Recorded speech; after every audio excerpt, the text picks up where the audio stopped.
ုန်းကြီးတို့ဒီကနေ့ဘဝအရေးစိတ်အေးရလေအောင်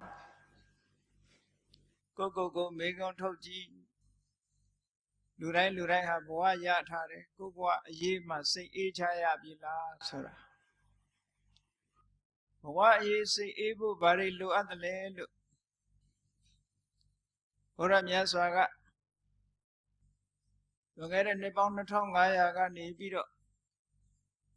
ဟောကြားထားတဲ့တရားဓမ္မတွေဘဝတစ်ခုရထားတဲ့ပုဂ္ဂိုလ်တွေဘဝအရေးစိတ်အေးဖို့ဘာတွေလုပ်ရမလဲဆိုတာမှန်ကန်တဲ့နိလန်းကိုချမှတ်ပြီးတော့ဟောပြောထားတာရှိတယ်သို့သောလောကမှာရှိတဲ့လူသားတွေကတော့ဘဝအရေးစိတ်အေးဖို့ဆိုတာတခြားနည်းနဲ့ပဲတွေးပြီးတော့လှုပ်ဆောင်ထားလေရှိကြတယ်စီးပွားဥစ္စာတွေပြည့်စုံတယ်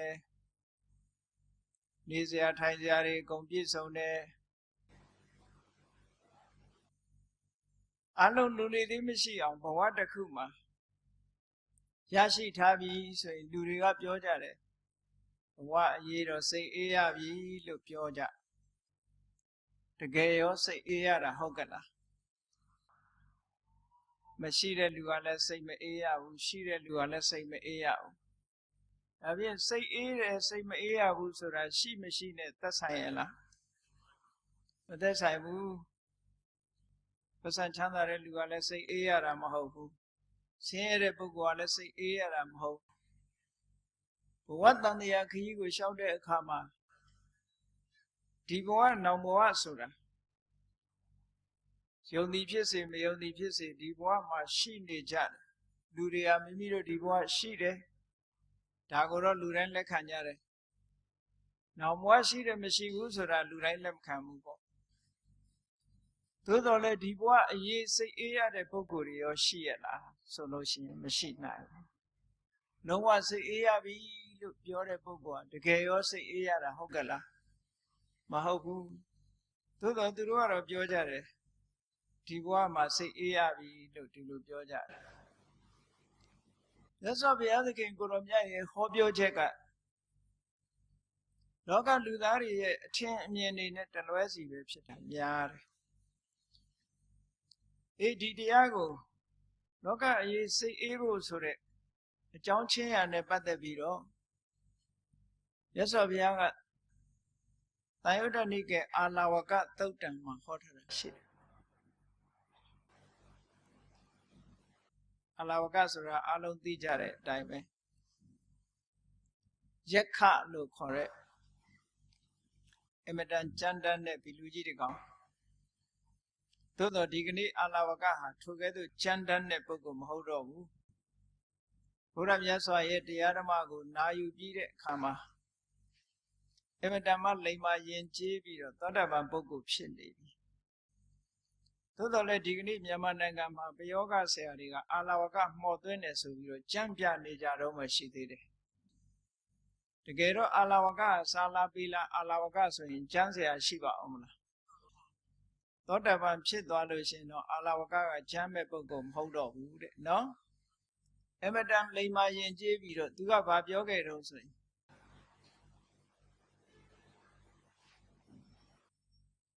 သောအဟံဝိစရိတာမိဂာမပုရံနမတ္တမာနောတံဗုဒ္ဓံသူပြောတဲ့စကားလေးကဝိဟရိတာမိတပ္ပဒတရွာကနေတရွာတနယ်ကနေတနယ်တမြို့ကနေတမြို့မြတ်စွာဘုရားကိုလက်အုပ်ချီမိုးရှိခိုးပြီးတော့သူကသွားလာပါမယ်လို့ပြောတာဘယ်လောက်ယဉ်ကျေးလဲဆိုဟိုမြို့ဟိုရွာဟိုမြို့ဟိုနယ်ဒီနယ်လျှောက်ပြီးတော့သွားတဲ့အခါမှာဘုရားကိုယ်တိုင်ဥထိတ်ထားပြီးတော့သူသွားပါမယ်လို့ပြောတဲ့ပုဂ္ဂိုလ်တူဖြစ်နေပြီဟုတ်ကလားအမတန်လိမ္မာယဉ်ကျေးသွားပြီသို့တော့တစ်ချိန်လုံးကတော့အမတန်မှချမ်းတမ်းတဲ့ပုဂ္ဂိုလ်ဆိုတာဟုတ်တယ်စိတ်ချမ်းခိုချမ်းအမတန်မှချမ်းတမ်းပေမဲ့လို့ဘုရားမြတ်စွာရဲ့တရားဓမ္မကိုနားလိုက်ရတဲ့အခါမှာအလွန်ကိုတိမ်မွေ့ပြီးတော့ယဉ်ကျေးသွားတဲ့ပုဂ္ဂိုလ်တူတဲ့အောင်ကြီး၈ပါးထဲမှာတွေ့ကြလိမ့်မယ်ပေါ့ အာလဝကဘီလူချွတ်ခန်းဆိုတာနော်သို့တော့ဒီအာလဝကမြတ်စွာဘုရားကအနိုင်ရလိုက်တာလေးကိုသာပြောကြတယ်ထိုအာလဝကကမေးလို့မြတ်စွာဘုရားကဖြေခဲ့တဲ့တကယ်အနှစ်သာရပိုင်းကိုအသိနေနေကြသေးတယ်ဒီကနေ့အနှစ်သာရပိုင်းကိုကြည့်ကြရအောင်ထိုအနှစ်သာရပိုင်းကသာလေမိမိတို့အဖို့တန်ဖိုးရှိတယ်လို့မှတ်ထားနော်တရားနာတဲ့အခါမှာဇတ်လန်းဇက်ွက်ကအဓိကမဟုတ်ဘူးထိုတရားဓမ္မမှာလာတဲ့လိုက်နာကျင့်သုံးเสียသင်္ကန်းစာတွေရဖို့ကအရေးမကြီးဘူးလားကိုယ့်ဘဝမှာဘဝခရီးကိုရှောက်လန်းတဲ့အခါမှာဘယ်အရာတွေကအရေးကြီးတယ်လဲဆိုတာလူတိုင်းသိသင့်တာပေါ့အရေးမကြီးတာတွေကိုအရေးကြီးတယ်ထင်ပြီးတော့သွားမယ်ဆိုလို့ရှိရင်နောက်ဆုံးအချိန်ရောက်တဲ့အခါမှာဒုက္ခမရောက်ပေဘူးလားဒါကြောင့်မို့လို့အရေးမကြီးတာကိုအရေးကြီးတယ်လို့မထင်ရလေအောင်မထင်မှားလေအောင်အရေးကြီးတာကိုလည်းအရေးမကြီးဘူးလို့မထင်မှားရလေအောင်အရေးကြီးတာကိုအရေးကြီးတယ်လို့သိရမယ်အရေးမကြီးတာကိုအရေးမကြီးဘူးလို့အမှန်တိုင်းသိရမယ်ထိုကဲ့သို့အမှန်တိုင်းသိဖို့အတွက်တရားဓမ္မနာယူရတယ်နာယူပြီးတော့တရားကနာယုံတက်တက်နဲ့အကျိုးရှိမှာမဟုတ်ဘူးဆေးနဲ့အလားတန်တူတယ်ဆေးဆိုတာကတောက်မှယောဂပျောက်တာမိမိအိမ်မှာအစင်သင့်ဝယ်ထားပြီးတော့ပလင်းနဲ့ထည့်ထောင်ထားရုံနဲ့ယောဂပျောက်ပါမလားမပျောက်ဘူးထို့တူပဲမြတ်စွာဘုရားတရားတော်ဟာနာယုံနာထားပြီးလိုက်နာကျင့်သုံးမှုမပြုဘူးဆိုရင်အကျိုးတရားကိုအပြည့်အဝဖြစ်ထွန်းစေမှာမဟုတ်ဘူးတဲ့ဒါကြောင့်မို့မြတ်စွာဘုရားဟာလုပ်ငန်းနှစ်ခုအမြဲတမ်းဟောခဲ့တယ်နံပါတ်1ကပရိယတ်သင်ရမယ်ဟောတာနားထောင်တာသင်တာပဲเนาะနောက်တစ်ခုကပฏิပတ်လက်တွေ့ကျင့်သုံးရမယ်လို့ဆိုလို့ခေတ်စကားနဲ့ပြောရင် theoretical နဲ့ practical ပေါ့ဒီအချက်တစ်ချက်ကို theory အနေနဲ့လည်းသိရမယ်လက်တွေ့လည်းကျင့်သုံးနိုင်ရမယ် theory သာရှိပြီးလက်တွေ့ကျင့်သုံးလို့မရတဲ့တရားဆိုလည်းသိတန်ဖို့ရှိမှာမဟုတ်ဘူးဒါကြောင့်မို့လို့အသိဉာဏ်တစ်ခုဟာလက်တွေ့အသုံးချရတဲ့အသိဉာဏ်မျိုးဖြစ်ဖို့လိုတယ်တဲ့ဒါကို apply လုပ်တယ်လို့ပြောကြတာပေါ့လက်တွေ့အသုံးချတဲ့ပညာဟာအမတန်မှတန်ဖိုးရှိတယ်မြတ်စွာဘုရားသခင်ကိုရောမြတ်ကဟောဒီတုတ်တန်ဖြစ်လာတဲ့အနေထားကဘယ်လိုဖြစ်လာတယ်ဆိုတော့စัจ ကြောင်းလေးကိုတူတူလေးပြောအာလဝကစัจ ကြောင်းအလုံးသိနေကြမြတ်စွာဘုရားကတခါတုန်းကအာလဝီပြည်အာလဝီမြို့ထိုအာလဝီမြို့နားကအာလဝကဘီလူကြီးပိုင်ဆိုင်ပြီးတော့နေထိုင်ရာဖြစ်တဲ့ဗိမာန်အဲ့ဒီဗိမာန်ကြီးကဘယ်နှရှိတုံးဆိုအာလဝီပြည်အာလဝီမြို့နဲ့မလှမ်းမကမ်းတောဇတ်ဝမှာညောင်ပင်ကြီးတစ်ပင်ရှိတယ်အဲ့ဒီညောင်ပင်ကြီးအောက်မှာသူ့ရဲ့ဘုံဗိမာန်ရှိတယ်လို့ပြောသူ့ရဲ့ဘုံဗိမာန်ကမြင်ရလားလို့ဆိုမမြင်ရလောကမှာလူတွေပြောကြတယ်တစ်ပင်တွေမှာယုတ်ကစိုးရှိတယ်ဘုံမစိုးရှိတယ်လို့ပြောကြထိုယုတ်ကစိုးဘုံမစိုးနေတဲ့ဗိမာန်ကိုမြင်ရလားလို့ဆိုမမြင်ရလူတွေကတော့ထင်ကောင်းထင်မယ်ယုတ်ကစိုးကတစ်ပင်ကွာကြားမှာတက်ထိုင်နေတယ်လို့ထင်ကောင်းထင်ကိုယ့်အကိုထိုင်ကြည့်ပါလားဘယ်နည်းထိုင်နိုင်မှာတော့တစ်ပင်ကွာကြားမထိုင်နိုင်ဘူးမို့လားတကယ်တော့လေယုတ်ကစိုးဆိုတာတစ်ပင်မှာနေတာမဟုတ်ဘူးတစ်ပင်နဲ့ဆက်ဆက်ပြီးသူ့ရဲ့ဘုံမိတ်မှရှိတယ်သူ့ရဲ့ဘုံမိတ်မှရှိတယ်အဲ့သူ့ရဲ့ဘုံမိတ်မှကတာခဋ္ဌဗိမာန်နဲ့ရုက္ခဋ္ဌဗိမာန်လို့နှစ်မျိုးရှိတယ်တာခဋ္ဌဗိမာန်ဆိုတာသူ့ရဲ့ဘုံမိတ်မှနေတစ်ကိုင်းနဲ့ဆက်ပြီးတော့တီးနေတယ်အဲ့ဒါတစ်ကိုင်းတွေခုတ်လိုက်လို့ရှိရင်သူ့ရဲ့အဆောက်အဦပြိုကျသွားဒါတစ်ခုတချို့ယုတ်ကစိုးတွေရဲ့ဘုံမိတ်မှကြတော့ရုက္ခဋ္ဌလို့ခေါ်တယ်တစ်ပင်ကငုတ်တူကြီးရှိနေလဲသူ့ဗိမာန်မပြတ်ဘူးသူကအဲ့ဒါကြောင့်မလို့လူတွေကတော့နတ်နေခိုင်းဆိုပြီးတော့ချမ်းချမ်းထားကြတယ်လေအဲ့ဒါနတ်ဗိမာန်မပြုံအောင်လို့တစ်ခက်ကလေးကိုခြံပြီးတော့ခုတ်ကြတယ်တာခဋ္ဌဗိမာန်မျိုးကိုပြောတာ တာခတ်ထဆိုတာတာခါဆိုတာတစ်ခက်ထဆိုတာတီးနေတာတစ်ခက်ပေါ်မှာတီးရှိနေတဲ့ဘုံမိတ်မှန်လို့ဒီလိုပြောတယ်အဲ့တော့တစ်ခက်တွေကုံအောင်ခုတ်လိုက်လို့ရှိရင်တော့ဘုံမိတ်မှန်ကြီးပြိုကျသွားပြီလားမှတ်ပေးအဲ့ဒီမှာယုတ်ကစိုးကနေစရာမရှိတော့လူတွေကမြင်ရလားဆိုမမြင်ရဘူးလောကမှာလူတွေရဲ့မျက်စိနဲ့မမြင်ရတဲ့အရာတွေကအများကြီးရှိတာဟုတ်ရှိတော့ရှိတယ်မမြင်ရတာတွေအများကြီးရှိတယ်မျက်စိနဲ့မြင်လို့ရတာကတစ်ခုတည်းပဲမြင်လို့ရဘာလို့ဆိုအစင်းရူပယုံလို့ဆိုတဲ့အစင်းတစ်ခုတည်းပဲယူတာဒါဖြင့်ပုံပန်းတဏ္ဍာန်တွေရောမမြင်ရဘူးလားဆိုတာသဏ္ဍာန်ကအစင်းစားပြီးယူတာဟုတ်ကဲ့လားမြင်တာကအစင်းဉာဏ်နဲ့ပုံပန်းတဏ္ဍာန်ကစိတ်ကူးပြီးတော့ပေါ်ထားဒါကြောင့်မို့လို့မျက်စိကမြင်ရတယ်ဆိုတဲ့ရူပယုံကိုအစင်းလို့ဒီလိုပြန်လေးရှိတယ်ဘုန်းကြီးတို့ဒီဥမာတော့တခါကြီးတယောက်ကမေးဘူးတယ်မျက်စိနဲ့မြင်ရတာကာလာလားဖွန်လားသူကမေးတယ်သို့သောစာပေကျမ်းဂန်အရပြောမယ်ဆိုရင်ကာလာကိုလည်းမြင်ရတယ်ဖွန်လို့ဆိုတဲ့သဏ္ဍာန်ကိုလည်းမြင်ရတယ်လို့ပြောတယ်သို့သောကာလာကိုမြင်တာကအဓိကကာလာဆိုဒီမှာကာလာလို့ပြောပြန်လို့ရှိရင်လည်းကာလာမဲ့တာတွေနဲ့ကြတော့တစ်ခါတစ်မျိုးပြောရပြန်အဲ့ဒါကြောင့်မို့လို့မျက်စိနဲ့မြင်ရတဲ့ဟာကို visible object လို့ဒီလိုပဲပြန်တယ်မျက်စိနဲ့မြင်ရတဲ့အစင်းလို့ဒီလိုပဲပြန်အဲ့တော့အဲ့ဒီနှစ်ခုလုံးဟာခြုံငုံပြီးတော့ဓမ္မသင်္ကတိပါဠိတော်မှာတော့မျက်စိနဲ့မြင်ပြီးသိရတဲ့ဟာတွေပုံပန်းတဏ္ဍာန်တွေပါထည့်ပြီးတော့မြတ်စွာဘုရားအစင်းလို့ဟောတာသို့တော်ရူပလို့ဆိုတဲ့အရာဒီမျက်စိနဲ့မြင်လို့ရတဲ့အရာကိုပြောတာမျက်စိနဲ့မြင်ပြီးတော့စိတ်ကူးလို့ရတဲ့အရာတွေကိုလည်းထည့်သွင်းပြီးတော့ပြောထားတယ်လို့ဒီလိုမှမျက်စိနဲ့မြင်လို့ရတဲ့အရာကိုနားနဲ့ကြားလို့ရရဲ့မရဘူးเนาะသူ့ဟာနဲ့သူတစ်ခုစီ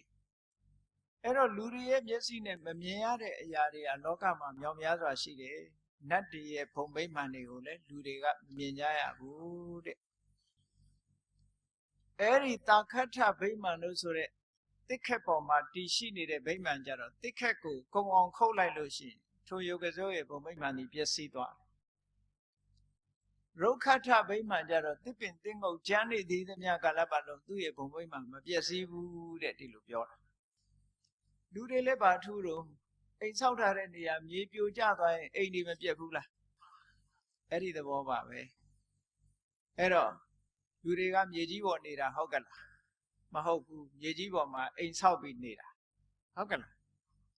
ယုတ်ကစိုးနတ်ဆိုတာလည်းပဲတစ်ပင်ပေါ်မှာသူ့ရဲ့ဘုံဗိမာန်ပေါ်နေတာသူတို့ကြတော့ကိုယ်တိုင်လှုပ်လို့ရတဲ့အရာမဟုတ်ဘူးသူတို့ဘုံဘဝကကံပေါ်မှာမိတီးပြီးတော့နေရတယ်တဲ့ဒါကြောင့်မို့နတ်တွေရဲ့ဘဝကို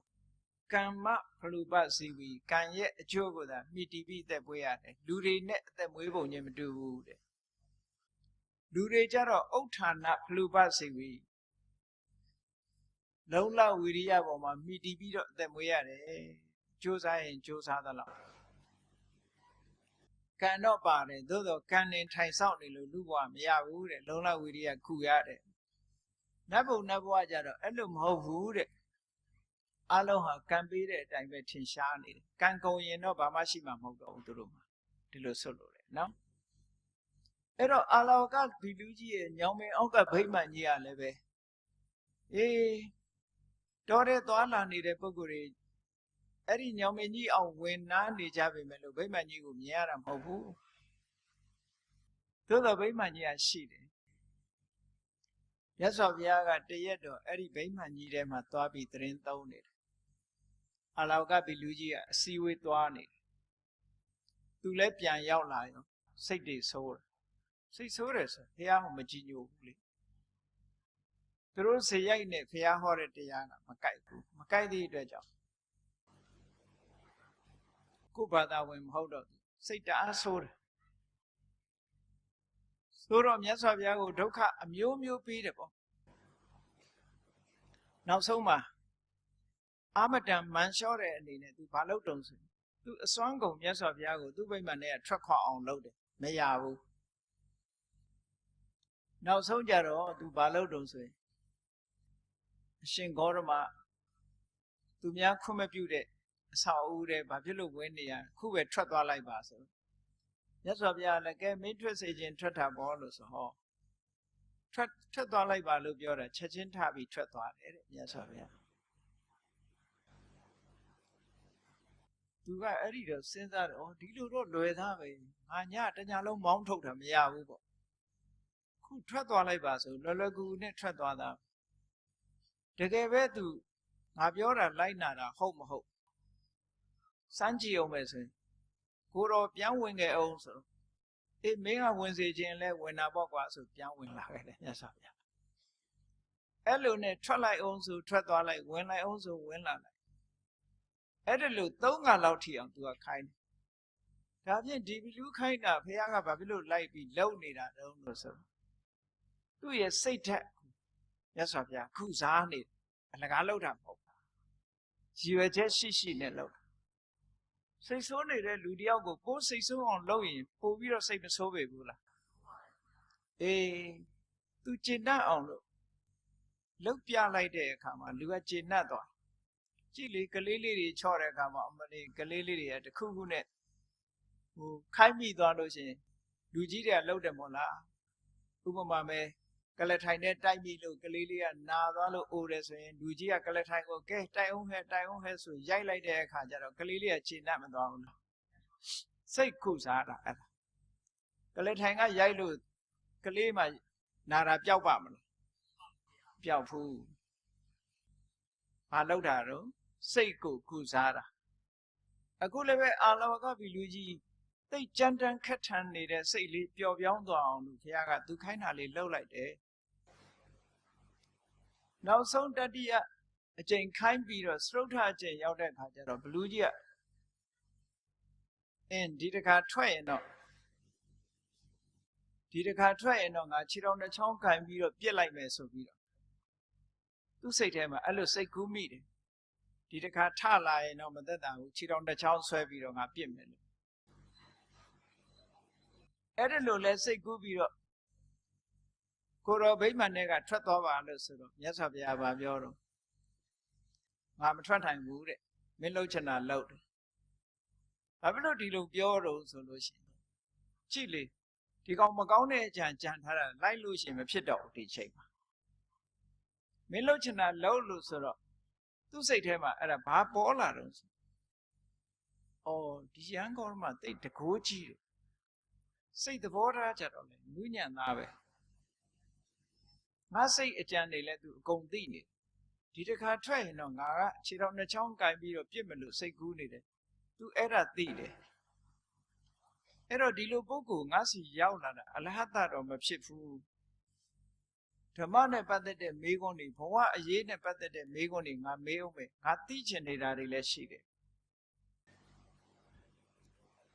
မေးခွန်းပေါင်း73ခုမေးတယ်သူက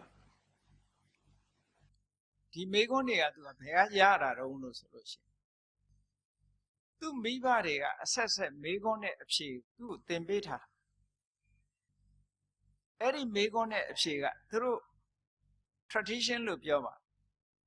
ဘိုးဘွားမိဘလက်ထက်ကတည်းကဒီအမေနဲ့အဖြေလေးတွေမှတ်ထားသူ့လက်ထက်ရောက်တဲ့အခါကျတော့အမေလေးတွေပဲကြံပြီးတော့အဖြေတွေပြောက်ဒီအဖြေတွေသိချက်ဟုတ်ကလားအထိမ့်သိမ့်မတိုက်ရင်ဒီလိုပဲပျောက်တတ်တယ်မဟုတ်လားငယ်တော့အမေဖေးတွေကတင်ထားတဲ့စာလေးကြီးတော့တချို့ပျောက်သွားကြတယ်မဟုတ်လားအာလဝကကလည်းဒီတိုင်းပဲအမေဖေးတွေကတင်ပေးထားတဲ့ဘဝအရေးနဲ့ပတ်သက်တဲ့မေးခွန်းနဲ့အဖြေလေးတွေကိုသူတင်ပေးထားတာငယ်ငယ်ကတင်ပေးထားတာလေးတွေပျောက်သွားတဲ့အခါကျတော့သူခေါင်းထဲမှာအမေးလေးတွေပဲကျန်တော့တယ်အဖြေတွေမရှိတော့ဘူးဒါဖြင့်ဒီအမေးနဲ့အဖြေကဘယ်ရတာတော့ဒီအဖြေတွေကဘု து စီကဟာတွေတုံးလို့ဆိုဂေါရမမြတ်စွာဘုရားတဲ့အရင်ပွင့်သွားတဲ့ကတ္တဗမြတ်စွာဘုရားဟောခဲ့တဲ့ဟာလေးတွေအဲ့ဒါတွေကိုအစဉ်ဆက်မှတ်သားလာတာကတ္တဗမြတ်စွာဘုရားအစဉ်ဆက်ဟောခဲ့တဲ့အမေးနဲ့အဖြေလေးတွေကိုသူ့ဘိုးဘွားမိဘတွေကအစဉ်ဆက်မှတ်သားလာခဲ့ပြီးတော့သူ့ထီအောင်ရောက်လာဒါပေမဲ့သူ့လက်ထက်ကျတော့အဖြေတွေပျောက်သွားအဖြေတွေမေ့ကုန်အဲ့တော့သူ့စိတ်ထဲမှာသိချင်တာသိချင်လို့ သူ့ဗိမာန်ပေါ်ကကြော်ဖြတ်သွားတဲ့ဇံရရသေးတွေပါတယ်ဆိုလို့ရှိရင်သူကတခါတည်းသူ့တကူနဲ့ဇံရရသေးတွေသူ့ဗိမာန်ပေါ်ဆင်းလာအောင်လုပ်ပြီးမိကုန်းတွေမေးတာပဲမဖြေနိုင်ဘူးဆိုရင်နှိပ်စက်ပြီးလွှတ်လိုက်တာသူကဒါလုံနေကြသူလုံနေကြသူလိုချင်တဲ့မိကုန်းရဲ့အဖြေကိုမရဘူးဆိုသူစိတ်ဆိုးတယ်မဖြေနိုင်ကောင်းလားဆိုပြီးတော့အဲ့ဒီရသေးတွေကိုနှိပ်စက်ပြီးလွှတ်လိုက်ရှိတယ်သူကခုမြတ်စွာဘုရားနဲ့တွေ့တဲ့အခါလဲဒီမိကုန်းမေးဖို့သူစိတ်ကူးရတယ်အဲ့ဒီမိကုန်းတွေကဘဝအရေးနဲ့ပတ်သက်လာတဲ့မိကုန်းတွေကြီးအမတန်ချမ်းတမ်းတဲ့ဘလူးကြီးတယောက်ကမေးတဲ့မိကုန်းတွေဟာဘဝနဲ့ပတ်သက်ပြီးဘလောက်တန်ဖိုးရှိသလဲဆိုတာစဉ်းစားကြည့်ဒီအမေးနဲ့အဖြေဟာလောကလူသားတွေရဲ့အမြင်နဲ့ကိုက်ချင်မှကိုက်တယ်သို့တော်တကယ်တန်ဖိုးရှိတဲ့အဖြေတွေတဲ့သူပထမဆုံးမေးလိုက်တဲ့မိကုန်းမြတ်စွာဘုရားကိုလျှောက်တယ်မြတ်စွာဘုရားကအေးမေးချင်တယ်ဆိုရင်မေးပါဘယ်ခါမဆိုမေးနိုင်တယ်ခွင့်ပြုလိုက်တဲ့အခါသူမေးခွန်းတစ်ကိုစမေးတယ်နံပါတ်1မေးခွန်းကဘာလဲလို့ဆိုရင်လောကမှာတဲ့အကောင်းဆုံးဥစ္စာဆိုတာဘာလဲဒီမေးခွန်းမေးတယ်လောကလူတွေကတော့ဘာပြောကြမလဲလို့ဆိုလို့ရှိရင်ကြည့်လေစိတ်ရွှင်ရတနာတွေကိုတန်ဖိုးသိတဲ့လူဆိုလို့ရှိရင်လောကမှာဘာအကောင်းဆုံးလို့မေးရင်ဘယ်ပစ္စည်းဥစ္စာအကောင်းဆုံးလို့ဆိုရင်ပြောကြမှာပေါ့စိတ်ကအကောင်းဆုံးလို့ရွှေကအကောင်းဆုံးလို့မပြောကြပဲဘူးလားပရမညာအကောင်းဆုံးလို့ဒီလိုပဲပြောကြမှာလောကလူသားတွေလောကမှာအကောင်းဆုံးပစ္စည်းဥစ္စာဆိုတာဘာလဲသူမေးတဲ့မေးခွန်းဘဝနဲ့တွေးတယ်အများလူတွေကဒီတိုင်းများလူတွေကိုမေးလိုက်မယ်ဆိုရင်အဖြေမျိုးမျိုးထွက်မှာဖြေမျိုးမျိုးထွက်မှာတိုက်လို့ခြင်းတဲ့လူကတိုက်ပေါ့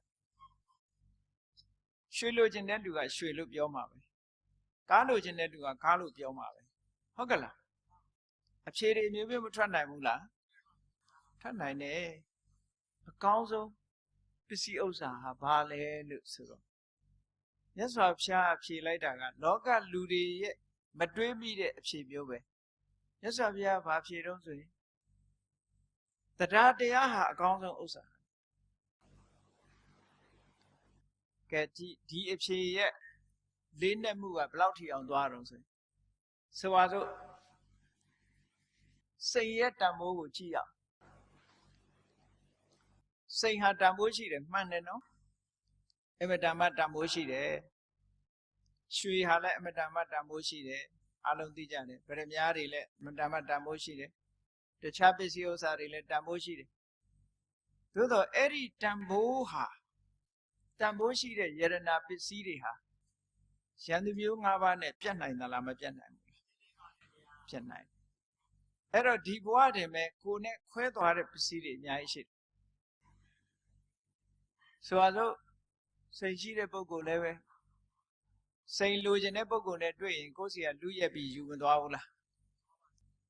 နောက်ဆုံးကိုကနေပြီးတော့ဘဝတစ်ခုအဆုံးသတ်သွားလို့ရှိရင်လည်းကိုပိုင်တဲ့စိတ်မထားခဲ့ရဘူးလားထားခဲ့ရတယ်ဒီပစ္စည်းတွေရဲ့တန်ဖိုးဟာအချိန်ကာလပိုင်းနဲ့ကြည့်မယ်အသုံးနဲ့ကြည့်မယ်ဆိုရင်အလွန်တူတောင်းတယ်အလွန်လဲအန်တယ်များတယ်မများဘူးလားတရောင်းစားဓမြတိုက်ခံရတယ်လို့မကြားဘူးပေါ့နော်ပတ်စံရှိတဲ့လူဝင်တိုက်တာမဟုတ်လားအေးပတ်စံရှိလာပြီဆိုလို့ရှိရင်အန္တရာယ်ကိုဖိတ်ခေါ်နေတာလို့ကြားပစ္စည်းဥစ္စာချမ်းသာလေးမကြောက်ရဘူးလားကြောက်ရတယ်ပစ္စည်းဥစ္စာရှိတဲ့ပုဂ္ဂိုလ်ဟာထိုပစ္စည်းဥစ္စာရဲ့အန္တရာယ်ကြောင့်အမတန်မှထိတ်လန့်ကြောက်ရွံ့ပြီးစိုးရိမ်နေကြရဒါလက်တွေ့ပဲဘဝမရှိတောင်းတရှိကြောင်းကြလောကရှိတဲ့ပစ္စည်းဥစ္စာတွေကမရှိတဲ့လူကတောင်းတတယ်ရှိတဲ့လူကဘာဖြစ်လဲကြောင်းကြတယ်ဆိုတာပူပန်းနေရတာကိုပြောတာတော့လေးတစ်ခါခါနဲ့မိကန်တစ်တာကြီးနဲ့ဟိုအပ်ရလဲစိတ်မချဒီအပ်ထားလဲစိတ်မချနဲ့ဒီလိုဖြစ်မနေဘူးလားအဲ့တော့ဒီပစ္စည်းဥစ္စာကလူကိုအကျိုးပြုနေတာလားလူကိုနှိမ့်ဆက်နေတာလား တကယ်ကနှိမ့်ဆက်နေတာနော်အဲ့တော့နှိမ့်ဆက်နေတဲ့အရာဝတ္ထုတစ်ခုကိုအကောင်းဆုံးပစ္စည်းလို့ဒီလိုနာမည်တက်လို့ဖြစ်ပါမလားမဖြစ်ဘူးဒါကြောင့်မို့အကောင်းဆုံးပစ္စည်းလို့မခေါ်နိုင်ဘူးပစ္စည်းဥစ္စာသည်လူကိုနှိမ့်ဆက်တတ်တယ်ဖြည့်ဆည်းတတ်တယ်ဆိုတာမြတ်စွာဘုရားကိုယ်တိုင်ကိုယ်ကဟောထားတာရှိဟနန္တိဘောဂထုံမေတာနောစပါရခဝေတိနောဒီဘဝတည်းမကဘူးဘဝမှာပစ္စည်းဥစ္စာကိုအကြောင်းပြုပြီးတော့ဒီဘဝမှာအလူရဲ့အတိုက်အခိုက်အသက်ဖြတ်ခံရတဲ့လူတွေရှိတယ်ပစ္စည်းဥစ္စာကြောင့်နောက်ဘဝမှာပြိတ္တာဘဝရောက်သွားတဲ့လူတွေရှိတယ်ငရဲကျသွားတဲ့လူတွေရှိတယ်ပစ္စည်းဥစ္စာကသူ့ကိုဒုက္ခပေးသွားလောကလူတွေကတော့သိတယ်အေးရွှေတွေငွေတွေချမ်းသာလို့ရှိရင်ဒီပစ္စည်းဥစ္စာတွေကအကုန်လုံးငါ့အတွက်ချမ်းသာဒုက္ခပေးလိမ့်မယ်လို့ဒီလိုမထင်ကြဘူးလားသို့တော့ချမ်းသာတယ်ပေးတာဟုတ်ကဲ့လားဆင်းရဲဒုက္ခကပိုများတယ်နော်ချမ်းသာတာပေးတာနည်းနည်းလေးရဲ့ဟုတ်လားစိတ်လေးရှိလို့စိတ်လေးဝတ်ပြီးတော့စိတ်တကကလေးပန်ပြီးတော့ခေါင်းလေးရမ်းလိုက်လို့ဝင်းငနဲ့ဘေးကလူကအထင်ကြီးတယ်ဒီရတာလေးတခုပဲခံလို့ရပို့ပြီးတော့ကြောက်နေရတယ်ဟုတ်ကဲ့လားအဲ့ဒါကြောင့်မို့လို့ပစ္စည်းဥစ္စာကပေးတဲ့ချမ်းသာဒုက္ခဆိုတာအမတန်နည်းပြီးအမတန်တိုတောင်းတယ်တဲ့ဒါကြောင့်မို့အမျက်ဆုံးဥစ္စာလို့ခေါ်နိုင်ပါမလားမခေါ်နိုင်လို့မြတ်စွာဘုရားအဖြေသည်လောကလူသားတွေရဲ့အဖြေနဲ့ဆန့်ကျင်နေတယ်မြတ်စွာဘုရားကတတ္ထိတဝိတံပုရိသတတိဋ္ဌံအာလဝကကြီးကမေးလိုက်တော့မြတ်စွာဘုရားအဖြေလောကမှာလူတွေဖို့အကောင်းဆုံးဥစ္စာဆိုတာတရားတရားကိုပြောတာတဲ့ဒါဖြင့်ကောင်းပြီတရားတရားဆိုတာဘာဖြစ်လို့အကောင်းဆုံးဥစ္စာပြောတော့လောကလူတွေဟာတရားတရားမရှိရင်ဒါနကောင်းမှုလုပ်ပါမလားသီလကောစောင့်တည်ပါမလားကမ္မထံဘာဝနာရောအထုတ်ပါမထုတ်ဘူးတတ္တာလို့ဆိုတဲ့စိတ်ဝင်စားမှုလေးယုံကြည်မှုလေးပေါ်မှာအခြေခံပြီးတော့လူတွေဟာဒါနကောင်းမှုလုပ်တယ်ဒါနကောင်းမှုလုပ်တဲ့ပုဂ္ဂိုလ်ဒီဘဝတန်တရားမှာချမ်းသာဒုက္ခအပြည့်ရကြတာကြည့်ဟုတ်ကလားလောကမှာတထေးကြီးဖြစ်သွားတဲ့ပုဂ္ဂိုလ်တွေဟာကြည့်ကိုယ်ဘဝကိုယ်လက်ထက်ကိုကြိုးစားလို့စီးစိမ်ဥစ္စာရလာတာမရှိဘူးမဟုတ်ရှိတယ်ဒါလည်းကံပေးမှခိုင်မြဲတယ်ဘဝမှာအလွန်ချမ်းသာတဲ့မိသားစုအိမ်ကိုရောက်လာဖို့ဆိုတာဘယ်သူကပို့တာကံပို့တာအခုလိုဒါနကောင်းမှုတရားတရားရှိခဲ့သည့်အတွက်ကြောင့်တရားတရားကပို့လိုက်တယ်လို့ပြောလို့ရတယ်ဟုတ်ကဲ့လားချမ်းသာတဲ့မိသားစုအိမ်မှာလူလာဖြစ်ဖို့ရာအတွက်တရားတရားရှိခဲ့လို့ကုသိုလ်ကောင်းမှုတွေလုပ်ခဲ့သည့်အတွက်ကြောင့်ဟောတရားတရားကပို့လိုက်တာသူ့မှာပိုင်ဆိုင်တာဘာတော့ဆိုရင်တတ္ထာဆိုတဲ့ဥစ္စာပိုင်ဆိုင်တယ်တတ္ထာဆိုတဲ့ဥစ္စာပိုင်ဆိုင်လို့ရှိရင်ဇောတိကဆိုတဲ့တထေးမျိုးကြီးလည်းဖြစ်တာပဲဇောတိကတထေးကြီးဘာကြောင့်တထေးဖြစ်တော့တတ္ထာရှိခဲ့လို့ခေါ်တော့က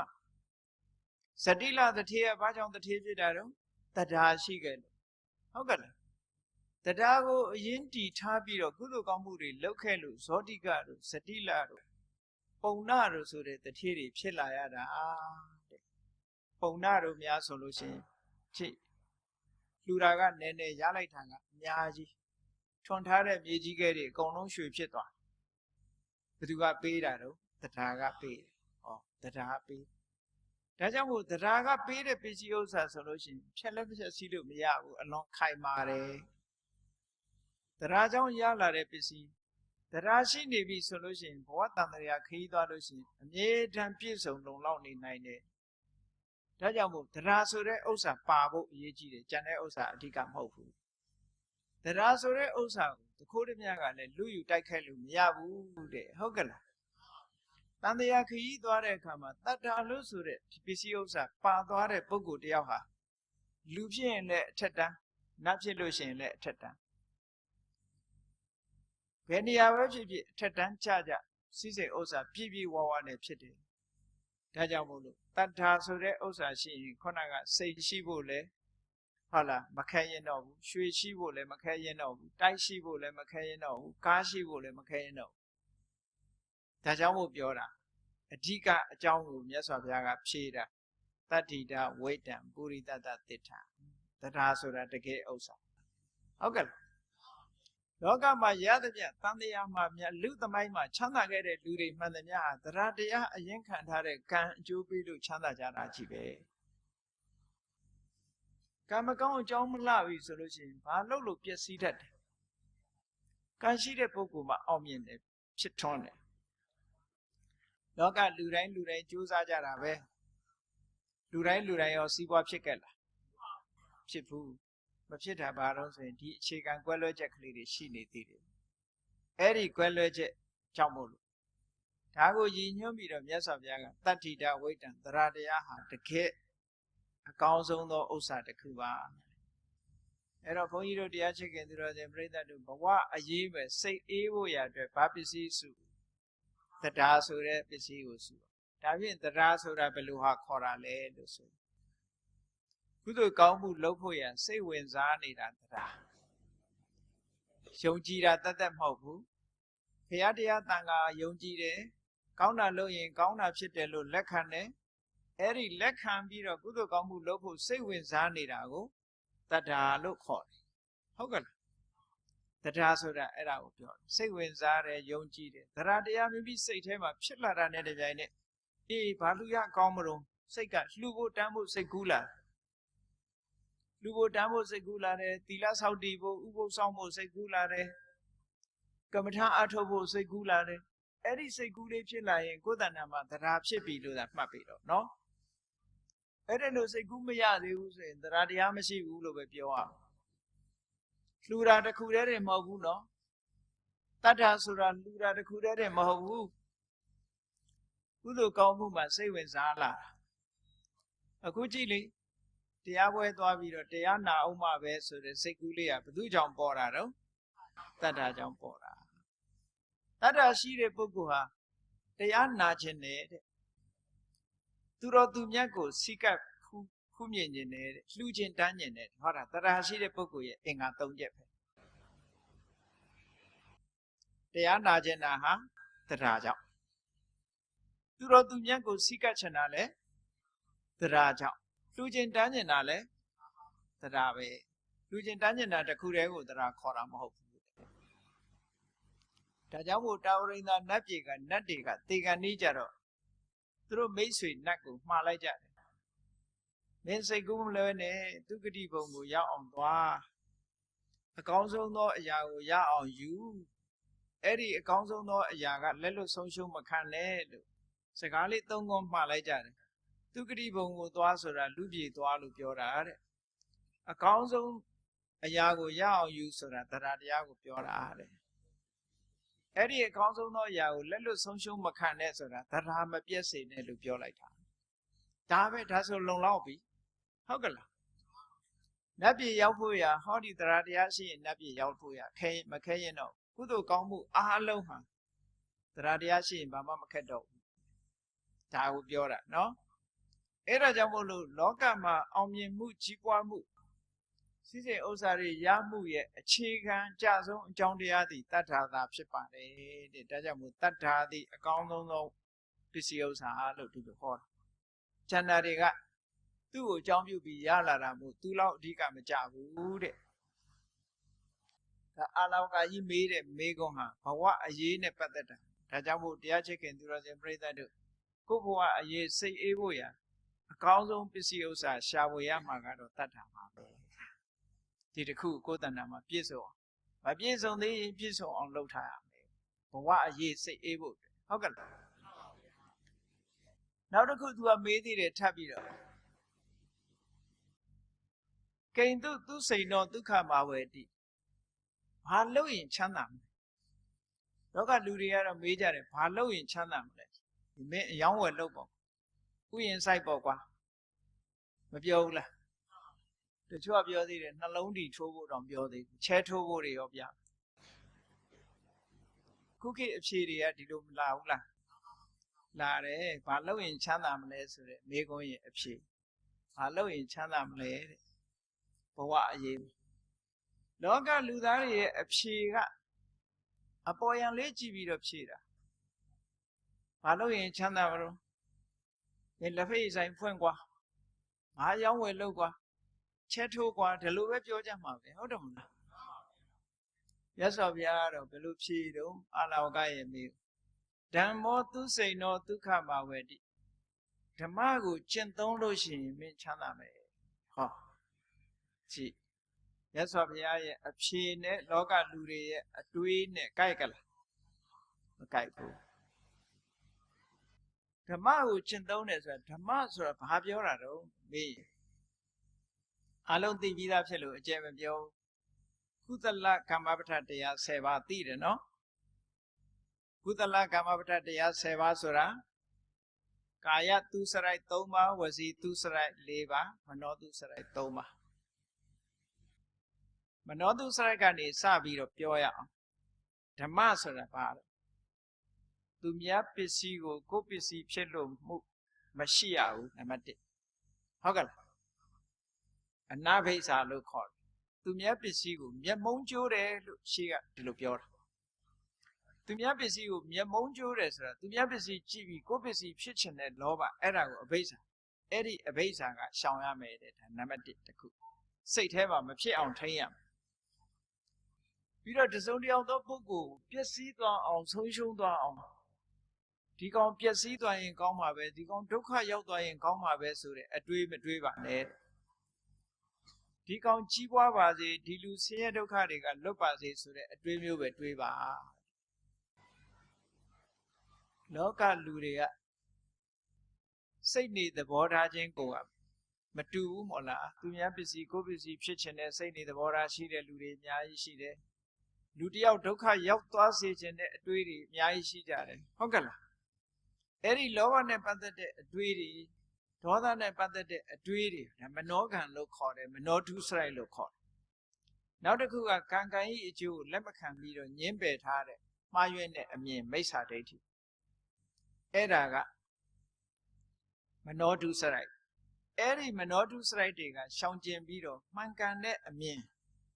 ကံကံဤအကျိုးကိုလက်ခံယုံကြည်တဲ့မှန်ကန်တဲ့အမြင်တမ္မာဒိဋ္ဌိရှိရမယ်သူများပစ္စည်းကိုကိုယ်ပစ္စည်းဖြစ်လို့တယ်ဆိုတဲ့လောဘနဲ့အတွေးလူတယောက်ဒုက္ခရောက်စေခြင်းတဲ့ဒေါသနဲ့တွေးတဲ့အတွေးအဲ့ဒီအတွေးမျိုးတွေကင်းရှင်းပြီးတော့ကံကံဤအကျိုးကိုလက်ခံယုံကြည်တဲ့လက်ခံသိမြင်တဲ့တမ္မာဒိဋ္ဌိတဲ့အဲ့ဒါဟာဓမ္မ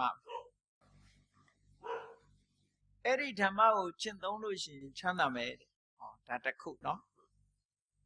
တခါဝစီသူစရိုက်၄ပါးလိမ်မပြောဘူးမှန်တာပဲပြောမယ်ဟုတ်လားနှုတ်ရစီကံချက်တွေလိမ်မပြောဘူးမှန်တာပဲပြောမယ်ဂုံးမတိုက်ဘူးတယောက်နဲ့တယောက်ညီညွတ်အောင်ပဲလုပ်မယ်ရိုင်းပြတဲ့စကားကိုမပြောဘူးချိုတာတဲ့စကားကိုပြောမယ်ယဉ်ကျေးကျေးပြောမယ်အကျိုးမရှိတဲ့တန်ဖိုးမရှိတဲ့စကားတွေကိုမပြောဘူးအကျိုးရှိပြီးတန်ဖိုးရှိတဲ့စကားမျိုးကိုသာပြောမယ်အဲ့ဒါကမနောဒုစရိုက်မနောတုစရိုက်၄ပါးလို့ခေါ်တယ်အဲ့ဒါဓမ္မမနောဒုစရိုက်ကအဓမ္မဓမ္မနဲ့အဓမ္မကို꿰ဖို့လိုတယ်ဟုတ်ကဲ့လားမနောတုစရိုက်၄ပါးသည်ကာယဝစီတုစရိုက်၄ပါးသည်ဓမ္မဝစီတုစရိုက်၄ပါးသည်အဓမ္မဓမ္မကိုကျင့်သုံးပါလို့ဒီလိုပြောတယ်လောကလူတွေအကြည့်လေကိုယ်နှုတ်ကလေးကိုမထိန်နိုင်ဘူးမထိန်နိုင်တော့အမှန်ပြောရမယ်ဆိုတာဘာပြောတော့လိန်ပြောတယ်ဟုတ်ကဲ့လားတယောက်နဲ့တယောက်ညီညွတ်အောင်စိတ်ဆက်ပြီးတော့ပေးရမယ်အစားဘာဖြစ်လို့မတက်အောင်လုပ်တယ်ချိုးချိုးသားသားပြောရမယ်အစားရိုင်းရိုင်းဆိုင်ဆိုင်ပြောတယ်ယဉ်ကျေးကျေးမပြောဘူးရိုင်းရိုင်းဆိုင်ဆိုင်ပြောတယ်အကျိုးမဲ့တဲ့အတင်းအဖျင်းတွေပြောတယ်ဆိုတော့လူတွေရဲ့နှုတ်နဲ့မကောင်းမှုအကုသိုလ်တွေအတ္တမတွေကိုလေ့ကျင့်ပြီးတော့နေကြတယ်အဲ့ဒီလိုနှုတ်နဲ့အတ္တမတွေကိုကျင့်သုံးလို့ရှိရင်ချမ်းသာဒုက္ခဝေးလိမ့်မယ်ဒါကြောင့်မို့ဓမ္မကိုကျင့်သုံးပါလို့ဒီလိုခေါ်တာနော်နောက်ကာယဒုစရိုက်နဲ့ကာယတုစရိုက်၃ပါးသူများတဲ့တတ်တာသူများဥစ္စာခိုးတာသူများဥစ္စာကိုမတရားနည်းနဲ့ရယူတာကာမဂုဏ်အာယုကိစ္စတွေမှာကာမကိစ္စတွေမှာဓမ္မနဲ့ဆန့်ကျင်ပြီးတော့မှားမှားယွင်းယွင်းကျင့်သုံးတာလို့အဲ့ဒါကအဓမ္မသူများတက်ကတတ်ခြင်းမှရှောင်ကျင်တယ်သူများဥစ္စာရယူခြင်းမှရှောင်ကျင်တယ် ကာမကိစ္စတွေမှာမှားမှားယွင်းယွင်းပြုလုပ်ခြင်းမှာရှောင်ခြင်းတယ်ဒါကဓမ္မဟောပေါင်းလိုက်တဲ့အခါကျတော့အဓမ္မကအကုသလကာမပဋ္ဌာန်းတရား10ပါးတဲ့ဓမ္မကကုသလကာမပဋ္ဌာန်းတရား10ပါးလောကမှာဒါပဲကျင့်စရာရှိတယ်ကိုလျှောက်နေတာဟာဓမ္မလမ်းကြောင်းပေါ်လျှောက်သလားအဓမ္မလမ်းကြောင်းပေါ်လျှောက်သလားကိုယ်ကိုသိလားမသိဘူးလားသိတယ်ဟုတ်ကလားကိုလျှောက်နေတဲ့လမ်းကြောင်းကိုကြည့်လိုက်လို့ရှိရင်ကြည့်လေမြတ်စွာဘုရားကအာလောကကြီးကမေးတယ်ဘာကိုကျင့်သုံးရင်ချမ်းသာနိုင်တယ်လဲဆိုတော့မြတ်စွာဘုရားဓမ္မကိုကျင့်သုံးရင်ချမ်းသာနိုင်တယ်ဓမ္မကိုကျင့်သုံးရင်ချမ်းသာနိုင်တယ်ဆိုတာဘာပြောတော့သူများအသက်တတ်ခြင်းမှာရှောင်ရမယ်သူများဥစ္စာခိုးခြင်းမှာရှောင်ရမယ်သူတော်ဘာသာမယာကျူးလွန်စော်ကားခြင်းမှာရှောင်ရမယ်ဟောကိုတိလက်ရောက်ရှောင်တဲ့အားနှုတ်နဲ့ပတ်သက်ပြီးလိန်ပြောတာရှောင်ရမယ်မှန်တာကိုပဲပြောရမယ်ဂုံးတိုက်တာရှောင်ရမယ်တယောက်နဲ့တယောက်ညီညွတ်အောင်သာဟောပြောပြရမယ်ကြမ်းတမ်းတဲ့စကားပြောတာရှောင်ရမယ်ယဉ်ကျေးသိမ်မွေ့စွာပြောရမယ်အကျိုးမဲ့တဲ့စကားပြောတာတွေရှောင်ရမယ်အကျိုးရှိတာကိုသာပြောရမယ်ဟောဝစီသူစရိုက်သူများပစ္စည်းကိုရလိုမှုလောဘနဲ့မတွေးနဲ့သူများပစ္စည်းစေလိုမှုဒေါသနဲ့မတွေးနဲ့ကံကံရဲ့အကျိုးကိုလက်ခံသိမြင်ကံဆိုတာရှိတယ်ကံရဲ့အကျိုးဆိုတာရှိတယ်လက်ခံသိမြင်ရ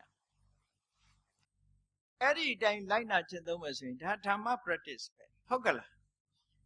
ဒါကိုပြောတယ်ဓမ္မောသူစိန်သောဒုက္ခမာဝေတိဓမ္မကိုကျင့်သုံးလို့ရှိရင်ချမ်းသာဒုက္ခရပါတယ်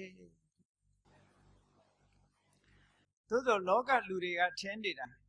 အဓမ္မကိုကျင့်သုံးရင်လောကချမ်းသာတယ်လို့ထင်နေကြတာအထင်အမြင်ကအဲ့ဒါလိုဖြစ်ဟုတ်ကလားဒါကြောင့်မို့လို့ तू လဲကောင်းတယ်ထင်လို့လှုပ်တာပဲလေဟိုနာဖြင့်လိန်သွားပြန်ပြီဒီနာလိန်သွားပြန်ပြီဟိုဒုက္ခရောက်ဖို့တွေကြီးပဲဒါတွေကအကုန်လုံးဟုတ်ကလားဟိုနာဖြင့်တတ်သွားပြန်ပြီဒီနာဖြင့်တတ်သွားပြန်ပြီဒါဒုက္ခရောက်မဲ့ကိစ္စတွေကြီးပဲအကုန်လုံးအဲ့ဒါကြောင့်မို့လို့ချမ်းသာဖို့အတွက်ကဓမ္မကိုကျင့်သုံးဓမ္မကိုကျင့်သုံးလို့ရှိရင်ကိုယ်လည်းချမ်းသာတယ်ပတ်ဝန်းကျင်ရောချမ်းသာတယ်နှစ်ဦးနှစ်ဝချမ်းသာတာဒါကြောင့်မို့မြတ်စွာဘုရားကဒီအဖြေကိုဖြိုလိုက်တာဘာလို့ရင်ချမ်းသာမလဲဆိုတဲ့ဘဝအရေးမှာတရားချက်ခင်သူတော်စင်ပြိဿတ်တို့ကုသလကမ္မပဋ္ဌာန်းတရားလို့ဆိုတဲ့ဒီဓမ္မကိုကျင့်သုံးရင်ချမ်းသာတယ်လို့ဒီလိုမှတ်ရကဲဒီတဲ့အဆင့်မျက်နှာကြည့်လိုက်မယ်ဆိုရင်ဒါနသည်ဓမ္မသီလသည်ဓမ္မဘာဝနာသည်ဓမ္မဒါနကောင်းမှုပြုရင်ဒါနကုသိုလ်သီလဆောက်တည်လို့ရှိရင်သီလကုသိုလ်သမထကျင့်စဉ်ဝိပဿနာကျင့်စဉ်ကိုကျင့်မယ်ဆိုလို့ရှိရင်ဘာဝနာကုသိုလ်အဲ့ဒီကုသလဓမ္မတွေကျင့်သုံးရင်ရောမချမ်းသာဘူးလားဆိုချမ်းသာတယ်ချမ်းသာခြင်းရဲ့အကြောင်းပဲဒါကိုဖြေတာကိုဘဝအရေးမှာကိုရှောက်နေတာဒီလမ်းဟုတ်ကလားကိုယ့်ဘကိုဆန်းစစ်ရမယ်နော်ကဲနောက်တော့မေးခွန်းတစ်ခုသူကမေးတယ်ဒီမေးခွန်းတွေကိုမြတ်စွာဘုရားကတစ်ခုစီဖြေသွားတော့သူလည်းခြေနှက်သွားပြီဆက်မေးတယ်ဘာမေးတော့ဆိုရင်ကိတုတာဓုတံတာဓုတရံရတနာအရသာတွေထဲမှာအကောင်းဆုံးရတာပါလေကဲဒီအဖြေလေးကိုစဉ်းစားကြည့်လိုက်လောကလူတွေကိုဒီအမေးမေးလို့ရှိရင်ဝက်သားကြိုက်တဲ့လူကဝက်သားလို့မပြောပေဘူးလားအဲကြောင့်ဗမာစကားတော်ဆိုသေးနော်အသီးတရက်တဲ့အသားဝက်ဟုတ်ကလားတရသီးကြိုက်တဲ့လူကထည့်ပြီးတော့ပြောတာကောင်းတယ်လို့အရသာရှိဆုံးလို့ဒီလိုထင်ကြလောကလူတွေကအရသာရှိတယ်ဆိုကိုကြိုက်တာဟာအရသာရှိဆုံးလို့ထင်ကြပြီးတော့ပြောကြတာပဲအမျိုးမျိုးဖြေအဲ့ဒီကောင်းတယ်ဆိုတဲ့အရသာတွေကန့်တတ်နေကြီးပဲအကုန်ကဲဝက်သားကြိုက်တဲ့လူတွေကိုနေတိုင်းဝက်သားကြီးချက်ကျွေးလို့ရှင်သူစားနိုင်မလားမစားနိုင်ဘူးကိုယ့်ကိုယ်ပဲစဉ်းစားကြည့်ကောင်းတယ်ဆိုတဲ့အရသာကိုနေတိုင်းကျွေးမယ်ဒါကြီးကျွေးပဲဒီပုဂ္ဂိုလ်ကမစားနိုင်တော့အဲ့တော့မြတ်စွာဘုရားရဲ့အဖြေကလောကလူတွေရဲ့မဖြေနိုင်တဲ့အဖြေမျိုးမသိနိုင်တဲ့အဖြေမျိုးကိုဖြေထားတယ်မှန်လဲလုံးဝမှန်တဲ့အဖြေမျိုးမြတ်စွာဘုရားကသစ္ဆံတာဓုတရံရတနာလောကမှာအကောင်းဆုံးအရသာသစ္စာမှန်တာကိုပြောတဲ့သစ္စာစကားဘာဖြစ်လို့ကောင်းတဲ့အရသာပြောတာတုံးလို့ဆို လောကလူတွေဟာမှန်တဲ့စကားကိုပြောနေလို့ရှိရင်နွယ်မြတ်သက်ပင်တောင်ဆေးဘက်ဝင်နေဆိုမဟုတ်လားဝစီသစ္စာနဲ့ပြောရင်အရာခတ်သိမ်းကိုအကုန်အောင်မြင်နိုင်တယ်ဒါကြောင့်မလို့သူလို့ကောင်းတဲ့အရာသာဘယ်တော့မှဤမသွားဘူးဝက်သားစားရင်ဤသွားမယ်အချိုတွေစားရင်လည်းဤသွားမယ်အချင်းတွေလည်းကြာရှည်မစားနိုင်ဘူးဒီပြင်အရာသာတွေကအတိုင်းတာအကန့်အသတ်နဲ့ကြီးပဲမှန်တဲ့စကားဟာအကျင့်တရားပြောလေအရာသာမပြတ်ဘူးဟုတ်ကဲ့လားအကျင့်တရားပြောလေအရာသာမပြတ်ဘူးရလာတဲ့အကျိုးကလည်းပဲအမြဲတမ်းကြီးမားတယ်လူသားကိုမဆိုထားပြီဘုရားအလောင်းလေးငုံဖြစ်စဉ်ကနေပြီးတော့မီးတွေလောင်းလာတဲ့အခါကျတော့မှန်တာကိုသူပြောလိုက်တယ်တန်တိပက္ခအပဒနာသူ့မှာအတောင်တော့ပေါက်ပြီးမပြန်နိုင်သေးဘူးတဲ့တန်တိပါဒအဝေဇနာခြေတော့တော်ရှိတယ်လမ်းမလျှောက်နိုင်သေးဘူးတဲ့မာတာပိတာစနိခန္ဓာအမေရိဖေတွေကလည်းထွက်ပြေးကုန်ကြပြီသူပြောတဲ့စကားသုံးခုစလုံးမှန်တယ်အဲ့ဒီမှန်တဲ့စကားကြောင့်တော်မေကြီးသူ့ကိုရှောင်သွားပါစေဆိုလုံးဝမီးကသူ့စီရောက်မလာနိုင်ဒါမှန်တဲ့စကားရဲ့အရသာရှိဖို့ဟုတ်ကဲ့လားဘေးကအန္တရာယ်တွေကိုလည်းကာကွယ်နိုင်တယ်သို့သောလောကလူတွေကမှန်တဲ့စကားကိုအရသာခံပြီးပြောနိုင်လားလဲဆိုမပြောနိုင်ဘူးမပြောနိုင်လို့မှန်တာကိုပြောရရင်လင်္ကာမချောဘူးတဲ့ဒါကြောင့်မို့မူသားမပါလင်္ကာမချောတာပြောတာနော်မှန်တာပြောရရင်စကားတဲမချိုးလို့တဲပြီးတော့အဆင်မပြေလို့နည်းနည်းလေးတော့သူကအလိန်အကောက်ကလေးထည့်လိုက်ချင်တာမူသားမပါလင်္ကာမချောဆိုပြီးတော့လင်္ကာချောအောင်လိန်နာလေးတော့ထည့်ချင်သေးတယ်ပေါ့အဲ့လောက်ထိအောင်မှန်တဲ့စကားကဝေးကွာနေကြတယ်ဟောမြတ်စွာဘုရားကလောကမှာအရသာရှိဆုံးအကောင်းဆုံးအရသာတွေထဲမှာအကောင်းဆုံးအရသာဆိုတာဝစီသစ္စာကိုပြောတာပါတဲ့မှန်ပြောတာဟာအရသာရှိဆုံးပဲဘယ်တော့မှလည်းဤမသွားဘူးတဲ့အမှန်ပြောရသည့်အတွက်ကြောင့်ဤမသွားဘူး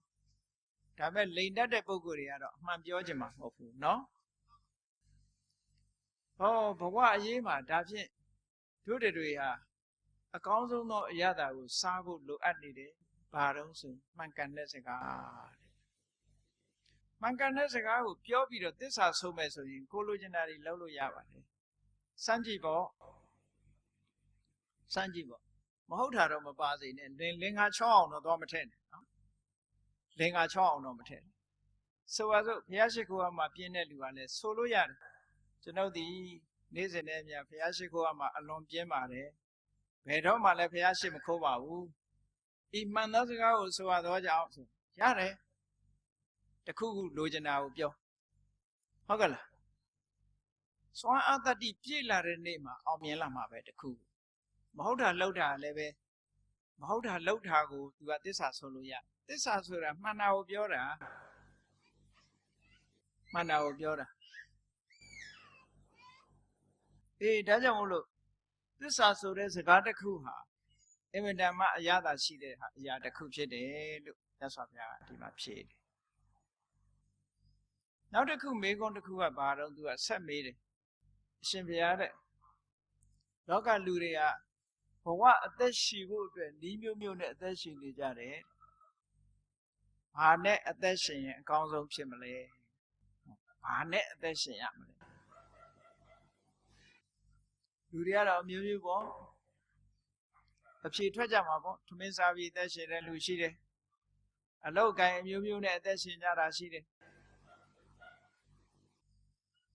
ဝန်ထမ်းအလုပ်မျိုးစုံနဲ့အသက်ရှင်ကြတာရှိတယ်အဲ့ဒါလို့အသက်မွေးအသက်ရှင်ဖို့လုပ်ငန်းတွေအများကြီးထဲမှာဘာနဲ့အသက်ရှင်တာအကောင်းဆုံးလို့ဆိုရင်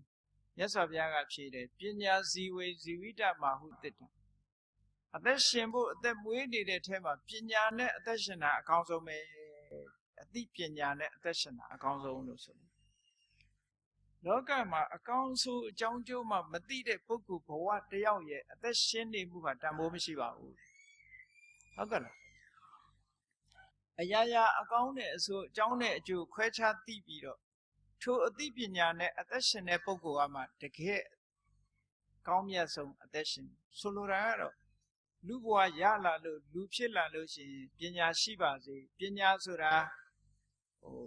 အခုခေတ်ပြောတဲ့ဟိုသင်ထားတဲ့အတတ်ပညာတွေကိုပြောတာမဟုတ်ဘူးနော်အသိဉာဏ်ကိုပြောတာအဲ့ဒီအသိဉာဏ်တွေရဖို့ရဆိုတာပညာသင်ရတယ်ပေါ့သိထားတဲ့ပညာပေါ်မှာထပ်ဆင့်ပြီးတော့စဉ်းစားတတ်တဲ့အသိဉာဏ်မျိုးဟာအမတန်မှအရေးကြီးတယ်ဒီတဲ့အစင်းမြင့်လာလို့ရှိရင်လည်းကြည့်မြတ်စွာဘုရားသခင်ကိုယ်တော်မြတ်ကဟောထားတယ်လေသင်္ခါရတရားတွေရဲ့သဘာဝကိုမသိဘဲနဲ့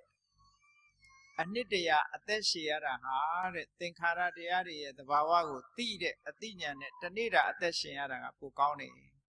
ဟိုဟာကမကောင်းဘူးအနှစ်တရာအသက်ရှည်နေပြီမဲ့လို့အသိဉာဏ်ကင်းမဲ့ပြီးတော့အသက်ရှင်မယ်ဆိုရင်အနှစ်တရာဒီအသိဉာဏ်နဲ့အသက်ရှည်ရတဲ့တနေ့တာလောက်တန်ဖိုးမရှိဘူးလို့ဒီလိုခေါ်တာ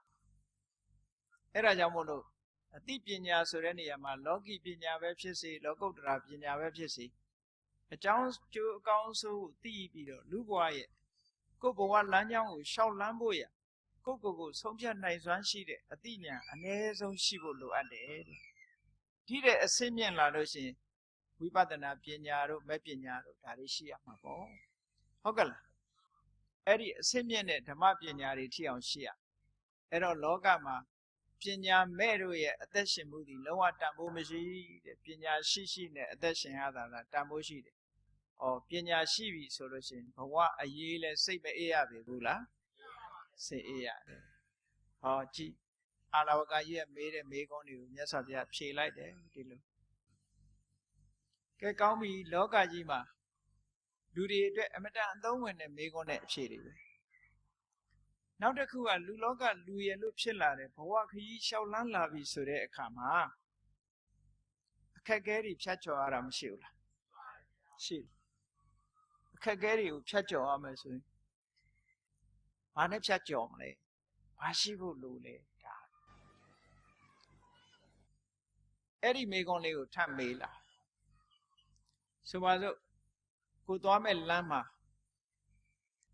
တောင်ကြရည်တွေတသင်သင်စီးနေတယ်အဲ့ဒီတောင်ကြရည်တွေကိုဩဃလို့ခေါ်တယ်ဝဲဩဃကြီး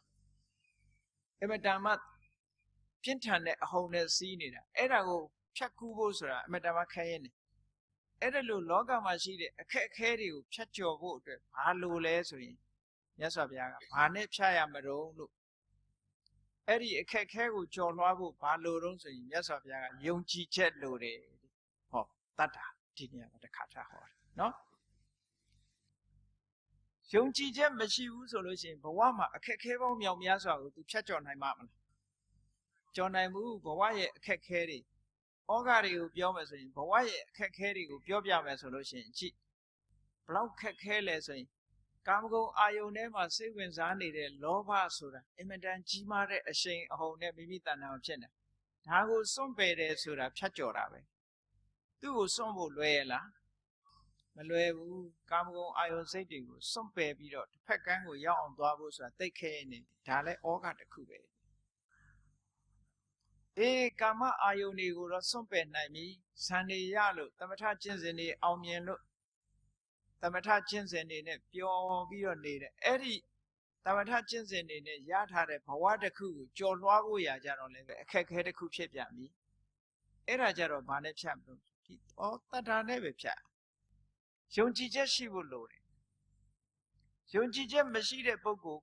ကိုယုံကြည်ချက်မရှိဘူးကင်းမဲ့နေတဲ့ဆိုတဲ့ပုဂ္ဂိုလ်တယောက်ဟာအခက်အခဲတွေကိုကြော်လွှားဖို့မဖြစ်နိုင်ဘူးတဲ့တရားကျင့်တဲ့ပဲနေရာမှာပဲဖြစ်စေလောကအရေးမှာပဲဖြစ်စေဟုတ်လားအခက်အခဲတွေကိုကြော်လွှားဖို့ဆိုတာနံပါတ်1ကဘာအရေးကြီးတာလဲတော့ယုံကြည်ချက်ဟုတ်ကဲ့လားယုံကြည်ချက်နဲ့ကြော်ဖြတ်ရမယ်တဲ့အခက်အခဲတွေကိုဒါအာလဝကမေးတာဘဝမှာအခက်အခဲတွေနဲ့ကြုံလာရင်ဘာနဲ့ကြော်ဖြတ်ယုံကြည်ချက်နဲ့ကြော်ဖြတ်ယုံကြည်ချက်ရှိလာပြီဆိုတဲ့ပုဂ္ဂိုလ်တယောက်ဟာအခက်အခဲတွေကိုကြော်လွှားနိုင်တယ်နောက်တစ်ခုကသိကျေပြောတဲ့သိဝေးလံတဲ့အရာတစ်ခုကိုဖြတ်ကူးမယ်ဆိုပါစို့မြစ်ပင်လယ်ကြီးကိုဖြတ်ကူးမယ်ပင်လယ်ပြင်ကြီးကိုဖြတ်ကူးတော့မယ်လူလောကမှာဘဝခရီးကြီးကိုရှောက်ကြမယ်ဒါပင်လယ်ကြီးကူးနေရတာနဲ့အတူတူပဲအမတန်မှကျေပြောတဲ့ဘဝကြီးတစ်ခုကိုဖြတ်ကူးနေရ ဘာနဲ့ဖြတ်ကူးမလဲရသော်ဘုရားကအပ္ပမာဒေနအနဝံကာမဂုဏ်အာယုန်ဒီပေါ်မှာစိတ်လွတ်မထားပဲနဲ့ကုသိုလ်ကောင်းမှုပေါ်မှာအမြဲတမ်းတတိယနေတဲ့အပ္ပမာဒဆိုတဲ့တတိနဲ့ဖြတ်ကူးရမယ်တဲ့ဒါကြောင့်ကြည့်လေအဲ့လိုမကူးနိုင်ဘူးဆိုလို့ရှိရင်ကြည့်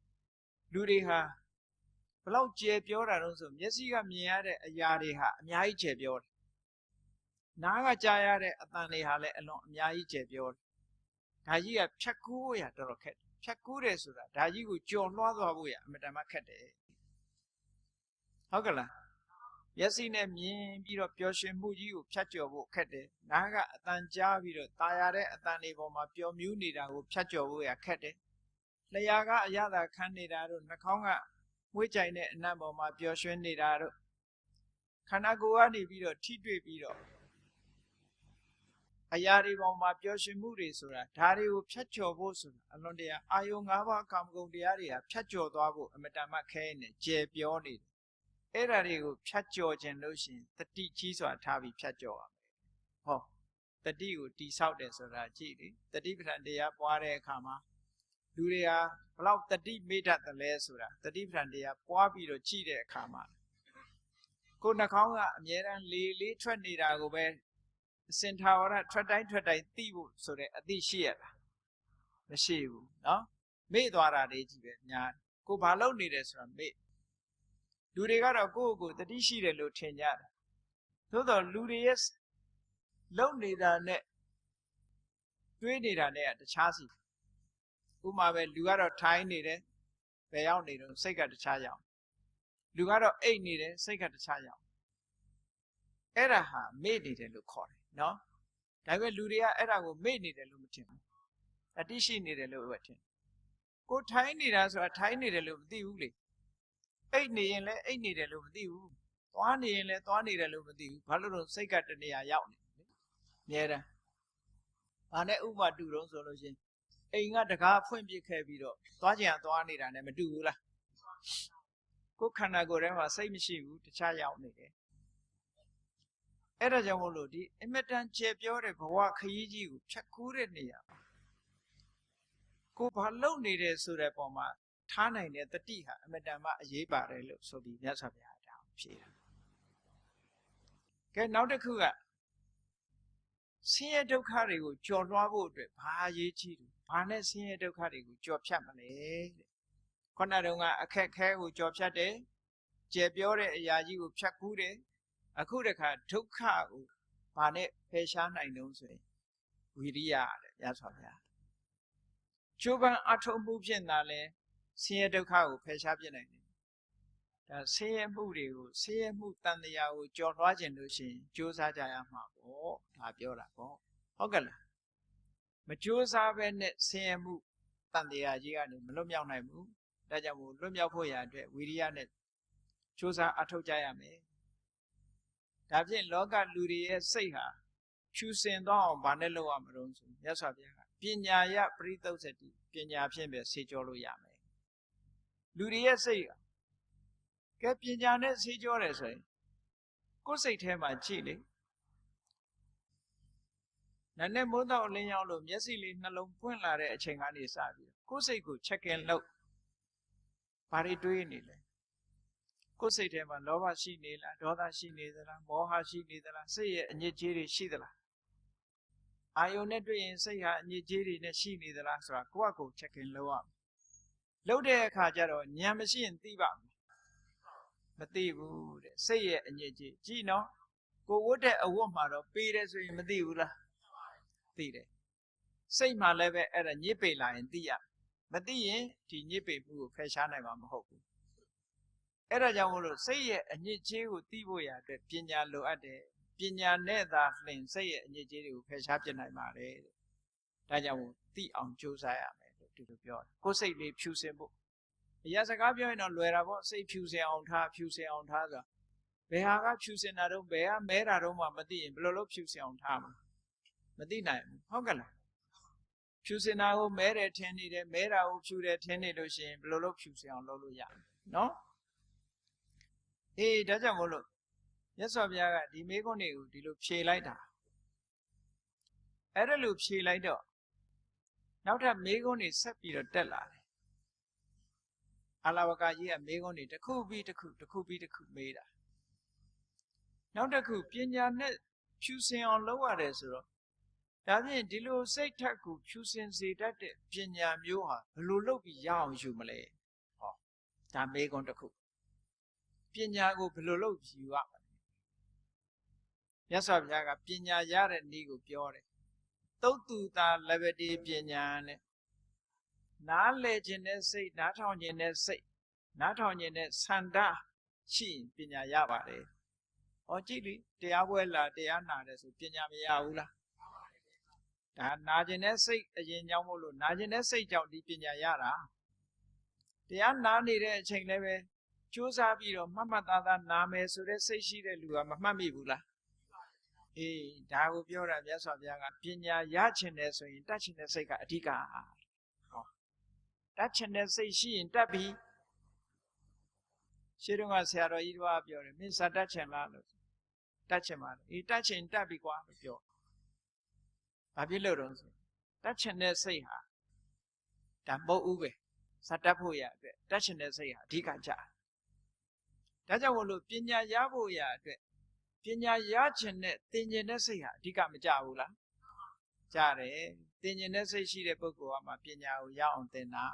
ဒါကြောင့်မို့မြတ်စွာဘုရားသုတ်တုတာလဘတိပညာဆိုလဲခုနလိုအဆင့်ဆင့်ပဲလောကီပညာရှိတယ်လောကုတ္တရာပညာရှိတယ်သိခြင်းနဲ့ပညာတစ်ခုတည်းတစ်ခုမြင်လာတယ်ဝိပဿနာပညာဆိုတာဘယ်လိုဟာတော့မဲ့ပညာဆိုတာဘယ်လိုဟာတော့တတ်ခြင်းလာတယ်တတ်ခြင်းလို့ကြိုးစားတယ်သင်တယ်ဒါမြတ်စွာဘုရားပညာရခြင်းအကြောင်းကိုဖြစ်ဒါဖြင့်ဗျာလောကီလူတွေဘဝမှာနေ့စဉ်သုံးဖို့ပစ္စည်းဥစ္စာမရှိရင်လည်းမဖြစ်ဘူးတဲ့ဘဝအရေးမှာနေ့စဉ်စားဖို့အတွက်ပစ္စည်းဥစ္စာကရှိဖို့လိုသေးတယ်ခုနကပြောရတဲ့ပစ္စည်းဥစ္စာကတတ္ထာဆိုတဲ့ပစ္စည်းဥစ္စာအခိုင်မာဆုံးကိုရည်ညွှန်းပြီးတော့ပြောတာနေ့စဉ်စားဖို့အတွက်ပတ်စံရောမလိုအပ်ဘူးလားလိုအပ်တယ်အဲ့ဒီလိုလောကီဓနတွေရဖို့အတွက်ကြတော့ဘာလို့ရမှာတော့မြတ်စွာဘုရားဥဋ္ဌာတံဝိန္ဒတိဓနံလုံလဝိရိယရှိကြိုးစားပါဟုတ်ကလားပฏิရူပကာရီဒုရဝါဥဋ္ဌာတဝိန္ဒတိဓနံပစ္စည်းဥစ္စာရခြင်းရနိုင်တဲ့နိလန်းကိုကျင့်သုံးတဲ့ကြိုးစားတဲ့လုံလဝိရိယရှိရမယ်လုံလဝိရိယရှိပြီးတော့တက်ကြွကြိုးစားအထုတ်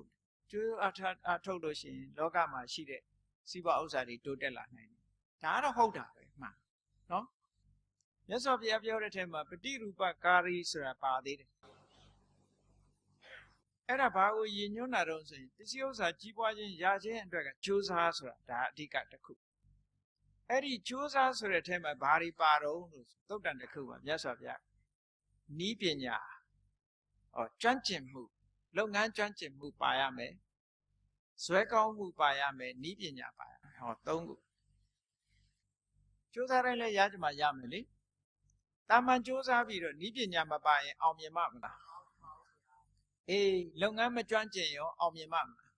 မအောင်မြင်ဘူးအဲ့ဒါကြောင့်မို့လို့ကြိုးစားဆိုတဲ့ထဲမှာလုပ်ငန်းကျွမ်းကျင်မှုရဲ့ဇွဲကောင်းမှုရဲ့နီးပညာရဲ့ခုခေတ်လိုပြောလို့ရှိရင်ဒါမှမဟုတ် technology ဆိုတာအရေးကြီးတယ်လို့ပြောတာနော်ဘုရားလွန်ခဲ့တဲ့နှစ်ပေါင်း2500ရတဲ့ဒါပြောခဲ့ပြီးသားစီးပွားရေးပညာနဲ့ပတ်သက်ပြီးကြိုးစားအထောက်လို့ရှိရင်ပစ္စည်းဥစ္စာရနိုင်တယ်ဒါတစ်ခုနောက်တစ်ခုသူကဆက်မေးတယ်လောကမှာပစ္စည်းဥစ္စာတော့ရှိပါပြီတချို့ကြတော့အကျော်စောမဲ့တယ်ဂုံသတင်းမရှိကြဘူးပေါ့လူဆိုတာပတ်စံရှိုံနဲ့မကဘူးဂုံသတင်းကလည်းမလိုချင်ဘူးလားမဲ့လေလူကြားထဲမှာသူကလည်းနာမည်လေးကထွက်ချင်သေးတာဟုတ်နာမည်လေးကရချင်တယ်လူတိုင်းမှာဟုတ်ကဲ့လားပတ်စံလေးရှိလာရင်နာမည်လေးရချင်လားဒါဖြင့်နာမည်ရချင်လို့ရှိရင်ဘာလို့ရမလို့ဗျာတဲ့ကိုဘဝအရေးမှာနာမည်ကောင်းလေးထွက်ချင်ဘာလို့ရမလို့မြတ်စွာဘုရားဖြေတာသစ္စေနကိတ္တိပပောတိတဲ့မင်းမှန်ကန်ဖို့လိုတယ်တဲ့မှန်ကန်ရင်နာမည်ရပါတယ်ဟုတ်ကဲ့ဘာလို့အမှန်တရားပေါ်မှာယက်တည်ပြီးလုပ်ဖို့လိုတယ်အရာထဲမှာလည်းကြည့်လေဟာဒီလူကလူမှန်းသူမလေးစားကြဘူးလားလေးစားတယ် ဒီလူကမှန်ကန်တယ်ဘယ်တော့မှမဟုတ်တာမလုပ်ဘူးမှန်ကန်တယ်သမာဓိရှိတယ်ဆိုပြီးဟောဂုဏ်သတင်းကထွက်လာတာပဲလေအရာထဲမှာအ ਨੇ ဆုံးဒီဂုဏ်သတင်းကထွက်လာတာဟုတ်ကဲ့အဲ့ဒါကြောင့်မို့လို့သစ္စေနာခိတ္တိပဘောတိမှန်ကန်လို့ရှိရင်ဒီလူတယောက်သစ္စာရှိတယ်ဂတိတည်တယ်မှန်ကန်တယ်ဆိုရင်ဒီပုဂ္ဂိုလ်ကကြော်သောလာတာပဲတဲ့မှန်ကန်လို့ရှိရင် तू ကထင်ရှားကြော်သောလာကောင်းပြီဗျာတဲ့ထင်ရှားကြော်သောလာတဲ့လူဘဝမှာလူတွေကပစ္စည်းလဲရခြင်းနဲ့ထင်ပေါ်ကြော်ကြားမှုလဲလိုခြင်းနဲ့ထင်ပေါ်ကြော်ကြားပြီးတဲ့အခါတချို့ကအပေါင်းအသင်းမိတ်ဆွေတွေရောမများကြဘူးလားအေးပေါင်းအသင်းမိတ်ဆွေများကြတာမှလူတွေမှာပြောကြတယ်လေတရွာကိုတကြီးဆောက်ဆိုတာတောင်လုပ်သေးတယ်ဟုတ်ကဲ့လား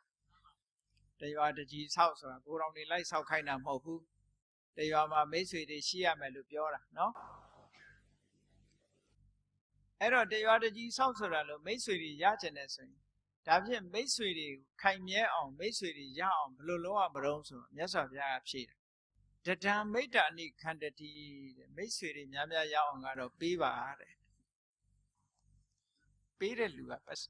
မိတ်ဆွေများများရတယ်ဟုတ်လားပေးရမယ်နှမျောနေရင်မိတ်ဆွေမရှိဘူးဒါကြောင့်မို့ဗမာစကားပြောကြတယ်လေချွေရန်ဆိုတာချွေနိုင်မှရန်တယ်တဲ့ဟောချွေနိုင်မှရန်တယ်ကိုကပေးနိုင်ကမ်းနိုင်လို့ရှိရင်ကိုကမိတ်ဆွေတွေမပေါ်ဘူးလားအဲ့ဒီအဓိပ္ပာယ်ကိုဘုန်းကြီးတို့ကအိန္ဒိယတို့တီဟိုတို့နေတော့ပိုးသဘောပေါက်သွားတီဟိုမှာနေတော့ဆိုလို့ရှိရင်ဘုန်းကြီးတို့နိုင်ငံသားဆိုပြီးတော့လာပြီးတော့မိတ်ဆွေဖွဲ့မိတ်ဆွေထဲဖွဲ့ပြီးဟိုကလေးတောင်းတာလေးတောင်းတတ်တယ်သူတို့ဝါသနာအဲ့တော့ကိုကပေးလို့ရှိရင်မိတ်ဆွေတအားပေါ်တာအဲ့ဒီမှာအော်မြတ်စွာဘုရားကအိန္ဒိယတို့တီဟိုတို့ကြည်ပြီးဒါဟောပုံရတယ်လို့ပေးနိုင်လို့ရှိရင်မိတ်ဆွေအလွန်ပေါ်ဟုတ်ရှိတော့ကဗမာပြည်ကတီဟိုကိုအများကြီးလှူခဲ့တယ်တီဟိုနိုင်ငံကိုအများကြီးထောက်ပံ့ခဲ့တယ်ဗမာပြည်အဲ့ဒီတုန်းကဆိုရင်မြန်မာဗမာဆိုရင်သူတို့ကဘုရုမာလို့ခေါ်တယ်ဘုရုမာဆိုရင်မသိတဲ့လူမရှိဘူးဗမာဆိုရင်မသိတဲ့လူမရှိဘူးအခုနောက်ပိုင်းရောက်တဲ့အခါကျတော့မြန်မာပြည်ကသိပြီးတော့အဲ့ဒီနဲ့အဆက်အသွယ်ပြတ်သွားဆက်သွယ်ပြတ်သွားပြီးတော့ဘသူတွေကလာပြီးတော့ဆက်သွယ်တွေများလာတော့ထိုင်းတွေကလာအဆက်သွယ်များပြီးတော့ထိုင်းတွေကလှူတယ်တန်းတယ်ဆိုဟာထိုင်းပဲသိတယ်ဗမာဆိုသိမသိတော့တရံမိတ္တာနိခန္တတိဆိုတာဒါပြောတာနော်ပေးနိုင်ကမ်းနိုင်လို့ရှိရင်မိတ်ဆွေရတယ်ဟောမြတ်စွာဘုရားဒီလိုဟောကဲကောင်းပြီဗျာတဲ့နောက်ကြတော့နောက်ဆုံးမေးခွန်းလေးရပါမေးတော့ဆိုနောင်ဘဝအရေးဒီဘဝတော့ဒီလောက်ဆိုရင်လုံလောက်ပြီမိတ်ဆွေတွေလည်းပေါ်ပြီအကျော်စောတွေလည်းရပြီပစ္စည်းဥစ္စာတွေလည်းချမ်းသာနေပြီပညာလည်းရပြီဆိုမလုံလောက်သေးဘူးလားလုံလောက်သွားပြီဒါပေမဲ့နောင်ဘဝအရေးစိတ်အေးဖို့အတွက်ဘာလုပ်သေးတော့နောင်ဘဝအရေးစိတ်အေးဖို့အတွက်ဘာလုပ်သေးတော့ဆိုတော့မြတ်စွာဘုရားကသူမေးတယ်ရှင်ဘုရားနောင်ဘဝမှာစိတ်အေးဖို့အတွက်ဘာတွေလိုတော့ဘယ်တရားတွေဘယ်ရာတွေကိုကျင့်သုံးမှနောင်ဘဝအရေးစိတ်အေးမလဲဆိုမြတ်စွာဘုရားသစ္ဆံဓမ္မောဒိဋ္ဌိစာကောဆိုပြီးတော့တရားလေးမျိုးကိုဟောတယ်သစ္စာဆိုတဲ့အမှန်တရားရှိဖို့လိုတယ်တဲ့နောင်ဘဝအတွက်ဓမ္မောဆိုတဲ့အသိပညာရှိဖို့လိုတယ်ဒိဋ္ဌိဆိုတဲ့လုံလဝိရိယရှိဖို့လိုတယ်စာခလို့ဆိုတဲ့ခုနစွန့်ကြဲပိကမှုဆိုတာရှိဖို့လိုတယ်ဘဝခရီးအတွက်နောင်ဘဝခရီးအတွက်စိတ်ချရအောင်ဘဝအရေးမှာစိတ်အေးရအောင်လိုအပ်တဲ့အချက်တွေကတော့မှန်ကန်တာကိုပြောဖို့လိုတယ်ကိုဘဝကိုအကြောင်းနဲ့အကျိုးအကောင်းဆုံးကိုသိတဲ့ပညာလိုတယ်ချိုးပန်းအထောက်မှုလုံလဝိရိယလိုတယ်စာခလို့ဆိုတဲ့ကိုတယောက်တည်းမသုံးဆွဲပဲနဲ့ကိုရှိတဲ့ပစ္စည်းကိုအများနဲ့မျှဝေသုံးဆွဲတတ်တဲ့စွန့်ကြဲမှုဆိုတာလိုတယ်အဲ့ဒီ၄မျိုးနဲ့ပြည့်စုံလို့ရှိရင်နောက်ဘဝအရေးစိတ်အေးရပါတယ်တဲ့ဟောမြတ်စွာဘုရားအာလဝကကြီးကိုဟောတယ်နော်အားလုံးမေခွန်းပေါင်း73ခုအဖြေ73ခုတရားချက်ခင်သူတော်စင်ပြိဿတ်တို့ဘုရားမြတ်စွာအာလဝကသုတ်တံမှာဒါတွေကိုဟောထားတာအာလဝကကြီးရဲ့ဗိမာန်ထဲမှာသူမေးတဲ့မေခွန်းတွေဒီမေခွန်းတွေရဲ့ဒီအဖြေတွေဟာ ကတ္တဗမြတ်စွာဘုရားကိုယ်တိုင်ဖြေခဲ့တဲ့အဖြေနဲ့ဂေါတမမြတ်စွာဘုရားဖြေခဲ့တဲ့အဖြေကလုံးဝထပ်တူပါပဲကတ္တဗမြတ်စွာဘုရားဖြေခဲ့တဲ့အဖြေအတိုင်းမြတ်စွာဘုရားသခင်ကိုရောမြတ်ကထပ်ဆင့်ဖြေတယ်ဒီသုတ်တန်ကြီးဟာကတ္တဗဘုရားလက်ထက်ကမေးခွန်းတွေကိုဖြေထားတဲ့သုတ်တန်ဂေါတမမြတ်စွာဘုရားလက်ထက်မှာလည်းဖြေထားတဲ့သုတ်တန်ဆိုတော့ဘုရားနှစ်စုဟောထားတာလို့ဒီလိုမှတ်ရဒီအဖြေတွေကဘုရားနှစ်စုဖြေခဲ့တဲ့အဖြေတွေဘဝအရေးစိတ်အေးဖို့ရာအတွက်ကြည့်အခုပြောခဲ့တဲ့အချက်လက်တွေမိမိတို့တဏ္ဍာမှာမရှိသေးလို့ရှိရင်ရှိအောင်ကြိုးစားအထောက်ဖို့မလိုအပ်ဘူးလားဒါတရားနာပြီးရင်အရေးတကြီးလိုက်နိုင်ရမှာဒီအချက်တွေကိုမှတ်သားပြီးတော့ဘုရားမြတ်စွာဟောကြားတော်မူခဲ့တဲ့အခုအာလဝကသုတ်တံကတ္တဗမြတ်စွာဘုရားလည်းဟောခဲ့တယ်ဂေါတမမြတ်စွာဘုရားလည်းဟောတော်မူတယ်အဲ့ဒီဟောတော်မူတဲ့အချက်လက်တွေမိမိတို့ရဲ့တဏ္ဍာမှာမိမိတို့ကိုယ်တိုင်လိုက်နာကျင့်သုံးကြပြီဆိုလို့ရှိရင်လူတိုင်းဟာဘဝရဲ့အရေးဒီဘဝရဲ့အရေးပဲဖြစ်စေနောက်ဘဝရဲ့အရေးပဲဖြစ်စေယခုဘဝနောက်ဘဝလို့ဆိုတဲ့ဘဝအရေးတွေမှာစိတ်အေးနေရပါပြီစိတ်ပူစရာတခုမှမရှိပါဘူးဆိုတာအလုံးသောတရားချစ်ခင်သူတော်စင်ပရိသတ်တို့သည်ဘဝအရေးစိတ်အေးရအောင်ဟောဒီတရားများကိုကျင့်ကြံကြိုးကိုအားထုတ်တော်မူနိုင်ကြပါစေကုန်သတည်း